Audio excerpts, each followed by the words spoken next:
Rembatan yang gagal untuk dilepaskan sebentar tadi. Gagal untuk memberikan kawalan. Satu gerakan dengan jaringan gol berjaya dihasilkan oleh pasukan AFC Fireburn ini. Masih satu gerakan serangan balas pantas. Ada dua pemain pasukan DRFC yang cuba untuk membayangi gerakan yang dilakukan oleh pasukan AFC Fireburn. Satu percubaan dan itu dia. Jaringan yang cukup mengagumkan. Jaringan yang cukup klinikal. Dan satu set kembali diberikan. Percubaan. Sedikit terlepas. Namun itu mungkin boleh hadiahkannya jaringan gol yang ketiga kepada pasukan AFC Fireburn. Pertama yang sedikit terlepas pula untuk pasukan AFC Fireburn lakukan kawalan serta penguasaan bola di dalam kawasan pasukan DRFC ini. Satu kekasaran untuk kali ini menghadiahkan sepakan percuma kepada yang cuba untuk melakukan overlapping di bahagian hadapan, cuba untuk masuk, ada ruang, satu set dengan rembatan.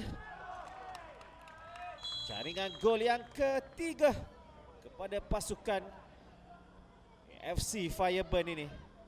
Tanah jarang sekali diuji dengan percubaan tepat. Oh, ada pelanggaran. Satu aksi yang cukup berbahaya sebenarnya.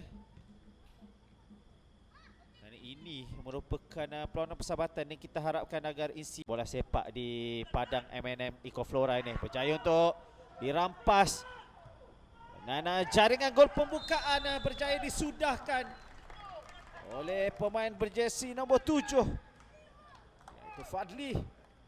Untuk kali ini AFC Fireburn tinggi kali ini lambungan yang dilakukan, dikejar oleh Fadli ini.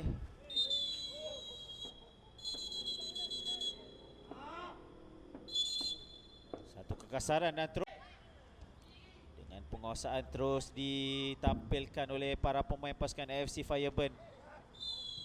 Ada kekasaran. Dan sekali lagi layangan kad kuning kali ini diberikan kepada Rouge pula.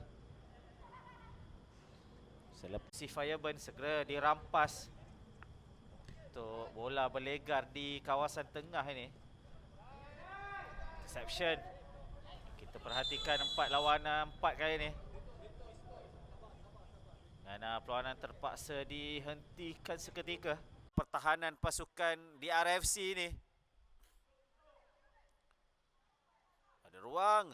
Oh, berjaya disudahkan untuk memberikan jaringan gol yang keempat kepada pasukan AFC Fire oleh para pemain pasukan DRFC yang kali ini bergerak memasuki ke dalam kawasan pasukan AFC Fireburn. Dengan jatuhan tersebut memaksa layangan kad kuning diberikan kepada pemain pasukan AFC Fireburn. Satu aksi yang akan percuma dihadiahkan kepada pasukan DRFC. Dan jika kita perhatikan ada 5 pemain pasukan DRFC di dalam kotak penalti. Satu tandukan. Namun lonjakan udara sebentar tadi.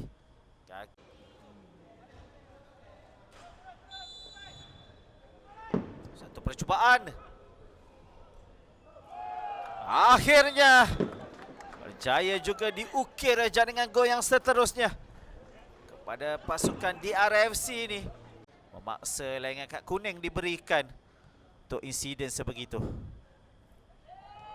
Terlepas satu interception baik. Rembatan terus dilakukan untuk jaringan gol yang seterusnya kepada pasukan AFC Fireburn.